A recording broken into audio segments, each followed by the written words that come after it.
तो चलिए आज हम बात करते हैं उस जगह की जिसे भारत की सबसे भुताहा जगह माना जाता है, भानगढ़ का किला। सोच कर देखिए, ये लाइन ही भानगढ़ के लिए पूरा माहौल तैयार कर देती है ना? एक ऐसी जगह जहां लोग जाते ही हैं अजीब व गरीब अलौकिक अनुभवों के लिए। एक ऐसी जगह जो सूरज ढलते ही डर के अंधेरे में खो जाती है। तो सबसे पहले हम जानते हैं कि आखिर ये किला इतना बदनाम क्यों है, इसके सख्त नियम क्या हैं, और यहीं से हमारी कहानी का मुख्य किरदार भी सामने आएगा। यह है मानव, सिर्फ 20 साल का एक टूर गाइड। वो गाइड जो जानता था कि कहानियों में थोड़ा डर का मसाला लगाने से टिप्स अच्छी मिलती हैं। लेकिन उसे क्या पता था कि पैसों के लालच में लिया गया एक फैसला उसके खुद के यकीन को हिलाकर रख देगा। आर्कियोलॉजिकल सर्वे ऑफ इंडिया यानी ASI का एक सीधा सा नियम है, शाम 6 बजे के बाद किले के अंदर कोई नहीं रुक सकता, कोई भी नहीं। और मानव हमेशा इस नियम को मानता था, बस उस एक शाम तक। एक तरफ सब लोग जल्दी जल्दी किले से निकल रहे थे और दूसरी तरफ मानव ज्यादा पैसों के लालच में एक ऐसा फैसला ले बैठा जो उसकी पूरी जिंदगी बदलने वाला था। उसने सारे नियम तोड़ दिए और उन छात्रों को लेकर उस अंधेरे किले के अंदर वापस चला गया। जिस वक्त सब लोग बाहर भाग रहे थे, वो अंदर जा रहा था।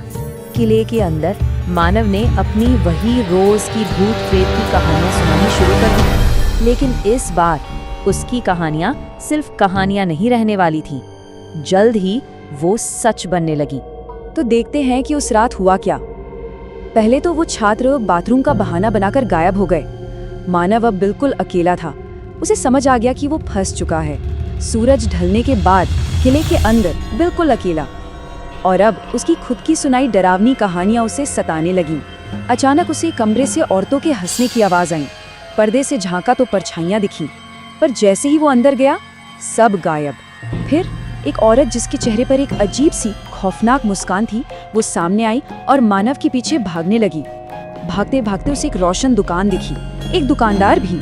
लेकिन जैसे ही वो पलटा, चेहरा वही औरत का था। वो उसे उनके साथ रुकने को कहने लगी। अब तो दीवारों से भूत निकलने लगे। मानव जान बचाकर ऊपर सीढ़ियों की तरफ भागा और आखिर में एक हनुमान मंदिर में शरण ली और वहीं बेहोश हो गया। सुबह जब मानव की आंख खुली तो उसने खुद को मंदिर के अंदर सुरक्षित पाया। आसपास पर्यटक थे, दूसरे गाइड थे। वो उस रात बच गया था, लेकिन पूरी तरह से दहशत में था। उस पूरी घटना को एक बुरा सपना समझकर भुलाने की कोशिश कर रहा था, पर इस खौफ की जड़ें किले के इतिहास में बहुत गहरी थी। तो सवाल ये है कि आखिर ये किला इतना शापित माना क्यों जाता है? इसके पीछे 2 बहुत ही शक्तिशाली श्रापों की कहानियां हैं जो सदियों पुरानी हैं।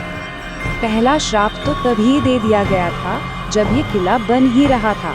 एक चेतावनी दी गई थी जिसे बुरी तरह नजरअंदाज कर दिया गया। और फिर सालों बाद एक और कहानी सामने आई, जुनून और काले जादू की एक ऐसी कहानी जिसने इस किले की दर्दनाक किस्मत पर एक और परत चढ़ा दी।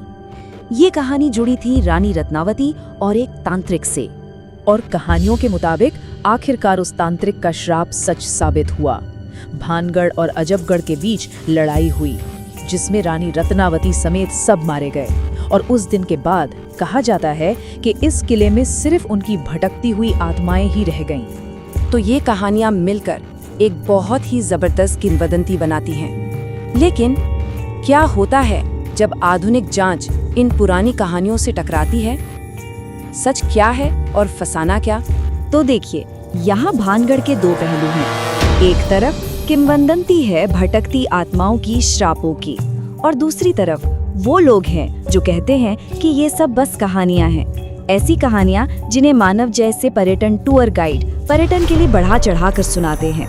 तो आखिर में बात यही है कि डर का कोई मीटर नहीं होता, खौफ तो खौफ होता है ना? चाहे वहाँ सच में भूत हो या ना हो, लेकिन उस जगह से जो डर महसूस होता है वो बिल्कुल असली है। और ये हमें एक आखिरी सवाल के साथ छोड़ जाता है, असली ताकत किस चीज में है? उन भूत प्रेतों में जो शायद वहाँ मौजूद हैं, या फिर उन कहानियों में जो हम खुद को उनके बारे में सुनाते हैं?